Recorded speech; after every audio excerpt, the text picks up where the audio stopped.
Hi everyone, welcome back to my channel. आज मैं आप लोगों के साथ शेयर करूंगी अपना पर्सनल नेल एक्सटेंशन का जो मेरा एक्सपीरियंस है। फर्स्ट टाइम मैंने नेल एक्सटेंशन करवाए थे तो उसका मैं एक्सपीरियंस अपना जो है आपके साथ शेयर कर रही हूँ।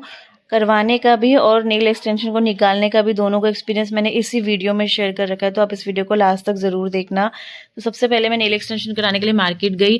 आजकल बहुत कम रेट में नेल एक्सटेंशन हो जाते हैं। जैसा आप मतलब जिस तरीके का आप एक्सटेंशन कराओगे उसके अकॉर्डिंग आपसे प्राइस लिया जाएगा। तो स्टार्टिंग 499 से हो जाती है। उसके बाद आप जैसा भी आप उनसे काम मांगोगे वैसा वो प्राइस मांगेंगे। और अलग अलग जगह के अलग अलग प्राइस होते हैं। सबसे पहले जाते हैं उन्होंने ना कैटलॉग दी, कलर कैटलॉग जो उनकी थी नेल पेंट्स के, कौन सा कलर आपको करवाना है। और उसके बाद ना उन्होंने सबसे पहले मैंने नेल्स को कट किया। और जो मेरा एक्सपीरियंस था ना, फर्स्ट टाइम उन्होंने नेल्स को ना, मेरे कुछ नेल्स जो थे अच्छे से ना कट नहीं किए थे। मतलब नॉर्मली कटिंग करके ऊपर से फिर उनको रफ करना शुरू कर दिया नेल्स को कट करने के बाद। देन फिर ये आर्टिफिशियल नेल्स जो हैं ये स्टिक करे उन्होंने। दो तरह के नेल एक्सटेंशन होते हैं, एक होता है एक्रेलिक नेल एक्सटेंशन और दूसरा जो होता है जेल एक्सटेंशन होता है। तो मैंने उन्हीं से पूछा कौन सा बेटर रहेगा, तो उन्होंने कहा कि एक्रेलिक करा लो, बहुत बढ़िया रहता है। और तो मैंने कहा ठीक है, जो ठीक लगता है वो आप कर दो। तो यहाँ पे ना इन्होंने ये चिपका दिए थे ग्लू से नेल्स को रफ करने के बाद। देन उसके बाद ना ये इसको रफ कर रहे थे थोड़ा थोड़ा ऊपर से भी। और इसको ना अब वो मुझसे शेप और लेंथ पूछ रहे थे कि आपको कितनी क्या कैसे करानी है, तो मैंने उनको बता दी थी। उसके बाद उन्होंने मेरे नेल्स को कट किया, जो शेप मैंने बताया था वही शेप उन्होंने कर दी। और जितनी मुझे लेंथ चाहिए थी उतनी उन्होंने रख दी। वो दोनों उंगलियों को ना, दोनों हाथ की उंगलियों को मेज़र कर रहे थे कि कहीं किसी का छोटा बड़ा ना हो जाए। तो अच्छे से मैच करके उन्होंने परफेक्ट एक शेप दे दी मेरे नेल्स को। नेल्स को ना जब भी नेल एक्सटेंशन करवाओ तो मतलब जो फर्स्ट टाइम कराते हैं ना उनके लिए थोड़ा सा नया होता है, लेकिन जो बार बार कराते हैं उनके लिए नहीं होता है। तो जब भी फर्स्ट टाइम नेल एक्सटेंशन करवाना चाहिए ना, तो नेल्स की जो कटिंग वो कर रहे हैं ना, उसे देखना चाहिए कि वो प्रॉपर ढंग से कटिंग कर रहे हैं या नहीं। क्योंकि नीचे के जो ओरिजिनल नेल्स होते हैं ना, फिर उनकी ग्रोथ जल्दी हो जाती है। तो पीछे से जो हमारे जो ये एक्रिलिक नेल्स होते हैं ना, ये जल्दी ऊपर को बढ़ जाते हैं। और उन्होंने कहा था कि जो मेरे नेल्स है ना, ये चलेंगे कम से कम 20 से 25 दिन आपके आराम से चलेंगे। लेकिन ना 10 दिन के बाद ही, मेरे ख्याल में 15 दिन के बाद ही, 15 दिन भी मैक्सिमम बोल रही हूँ, उसके बाद ना ये मेरे बालों में फंसने लग गए थे, बैक साइड से ये बढ़ गए थे। तो ये मतलब आप कंघी करोगे या कुछ भी करोगे ना, तो आपके बालों में फंसेंगे मतलब इतने। और इनकी लुक, इनकी शाइन भी कम हो चुकी थी। जो लोग परमानेंट रखते हैं वो उनको रिफिल कराते रहते हैं। रिफिल आप करवा सकते हो, उसके पैसे कम होते हैं।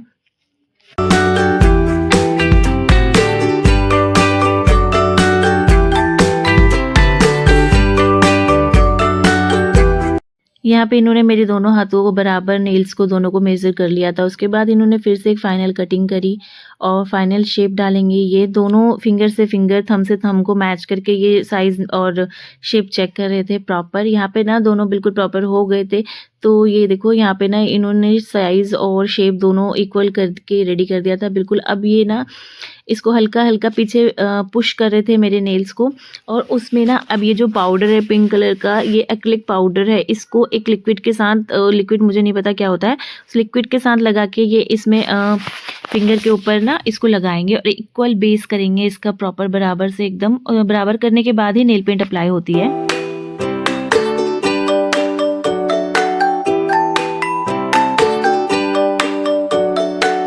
नेल्स लगवाने का एक्सपीरियंस मैं इसलिए शेयर करना चाहती हूँ क्योंकि बहुत लोग अभी भी सोचते हैं कि कैसा होगा, क्या होगा, लगवाना चाहिए नहीं लगवाना चाहिए, कैसा मतलब कि।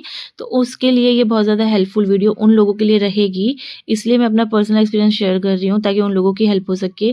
तो यहाँ पे ना ये पाउडर लगाने के बाद मेरे जो नेल्स थे ना वो बिल्कुल इक्वल हो चुके थे। जो उन्होंने प्लास्टिक का नेल लगाया था और मेरे जो असली नेल हैं उनको बिल्कुल इक्वल कर दिया था इनको लगाने के बाद। जो नेल्स की ग्रोथ आती है ना पीछे से, वो यही होती है। ये जो बेस बनाते हैं ना, ये पीछे से बढ़ जाता है। जो पीछे से थोड़ा सा भी बढ़ जाता है ना, तो आपके बालों में उलझने लगता है बहुत। मतलब अगर थोड़ा सा भी बालों में हाथ लगाओगे ना तो बालों में फंसता है। पहले मुझे लगा था कि वो इतना नहीं फंसेगा, लेकिन बाद में ना वो बहुत ज़्यादा फंसने लग गया था। तो ये लगाने के बाद ना ये ड्राई होता जा रहा था लगाते लगाते। उसके बाद इन्होंने फिर से इसको शेप किया एक बार।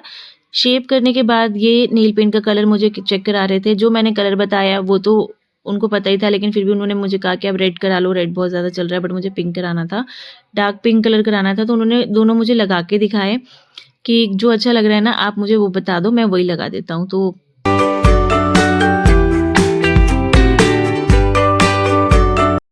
यहाँ पे मेरे को उन्होंने दोनों कलर लगा के दिखाए, रेड और पिंक। तो मतलब मुझे ना पिंक ही अच्छा लगा, तो मैंने कहा पिंक ही लगा दो। और ये जो पिंक जब मैंने लगवाया था ना तब थोड़ा सा लग रहा था, और 10 दिन के बाद ना वो थोड़ा सा डल हो गया था, उसका कलर थोड़ा चेंज हो गया था।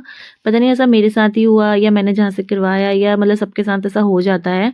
अब ये तो मुझे पता नहीं है। उसके बाद ना ये नेल एक सिंगल कोट लगाने के बाद उन्होंने मेरे नेल को ना लाइट में रखा था ड्राई होने के लिए, थोड़ी देर के लिए ब्लू लाइट में। देन उसके बाद उन्होंने ग्लिटर लगाया, दोनों में एक-एक कोट करने के बाद लाइट में रखा। देन डबल कोट करते हैं ये, ड्राई करने के बाद डबल कोट करने के बाद इसके ऊपर ये ट्रांसपेरेंट जेल लगाते हैं और थोड़ा-सा ऑयल लगाते हैं। तो यहाँ पे मेरा नेल एक्सटेंशन कंप्लीट हो गया था। इसको करवाने में मुझे पूरे 45 मिनट्स लगे थे। और ये जो अब आगे की जो क्लिप है ये है मेरे 15 दिन बाद के जो नेल्स हैं, ये पीछे से बढ़ चुके हैं। इनका मतलब जो शाइन है वो सब उड़ चुका है। तो ये पीछे से ना जो ऐसे निकलने लग गए थे, तो निकल के ना जैसे मैं मतलब बालों में से हाथ करी थी ना, तो ये फंस रहे थे मेरे बालों में, देखो ये इस तरीके से निकल रहे थे। तो फाइनली मैंने इनको निकालने की सोचा, तो वो बोल रहा था कि आपको हमारे पास ही आना पड़ेगा निकलवाने के लिए, उसके भी चार्ज है। बट यूट्यूब जिंदाबाद है, तो यूट्यूब पे ही मैंने इसकी ट्रिक ढूंढी, उसमें किसी ने बताया था। और ये देखो यहाँ पे ना मेरे पीछे से जो नेल्स की ग्रोथ है वो अंदर से वो भी आ गई थी और बहुत ज़्यादा गंदी दिख रही थी, इतनी अच्छी नहीं दिख रही थी।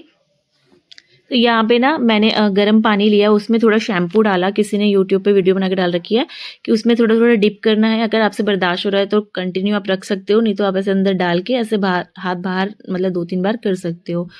तो उसके बाद मैंने वैसे ही किया, पानी बहुत ज़्यादा गर्म था। तो सबसे पहले ना मैंने जो नेल्स थे ना उनको आगे से कट कर लिया ताकि थोड़ी निकालने में हेल्प हो जाए। नेल्स निकालते टाइम ना बिल्कुल भी ज़ोर ज़बरदस्ती नहीं करनी है अपने नेल्स के साथ, नहीं तो आपको ना बहुत ज़्यादा चोट भी लग सकती है नेल्स में। तो वैसे ये देखो ख़राब हो जाते हैं एक्सटेंशन के चक्कर में, तो थोड़ा-सा ध्यान से करना है इस चीज़ को। आई होप मेरी वीडियो आप लोगों के लिए हेल्पफुल रही होगी।